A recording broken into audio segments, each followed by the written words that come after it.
Soy David Herbas Marín y trabajo como profesor ayudante doctor en la Universidad Politécnica en el Departamento de Estadística. A mí la biología me gustó siempre desde pequeño, es decir, yo sabía que quería trabajar en el ámbito de la investigación desde muy pequeñito y me llamaba mucho la atención las ciencias biomédicas, biología, medicina, etc. Entonces, durante mis estudios pues siempre tenía en mente estudiar la carrera de biología. A la hora de estudiarla me apasionaba, vi que era muy amplia y que realmente no podía abarcarlo todo, entonces decidí especializarme en la rama más biomédica, genética, bioquímica, etc. Lo primero que hice cuando acabé biología, al día siguiente fui al colegio de biólogos y dije, he acabado la carrera, quiero colegiarme. Los biólogos tenemos un problema muy importante, como es una profesión tan amplia como he dicho, tenemos muchos competidores mucho más especializados, al menos en teoría. Es decir,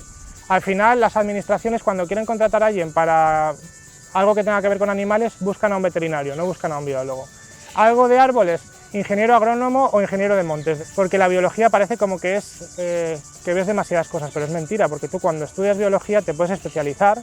Ahora mismo tenemos un montón de másteres que también te permiten esa especialización, con lo cual que tengamos un colegio que se preocupe de defender que los biólogos también podemos aportar en esas plazas que van saliendo en distintas administraciones, pues es muy importante, porque a mí me ha pasado alguna vez que no me he podido presentar en algún concurso porque no admitían a biólogos. Desde aquí quiero animar a todos los biólogos, tanto los que llevan muchísimos años desde que acabaron la carrera y no se han colegiado, como los que estén a punto de acabar o los que acaben ahora mismo sus estudios, a que se colegien, porque el colegio defiende nuestros intereses y se mueve por nosotros, y creo que todos juntos podemos hacer mucho más fuerza que estando separados, con lo cual a colegiarse todo el mundo.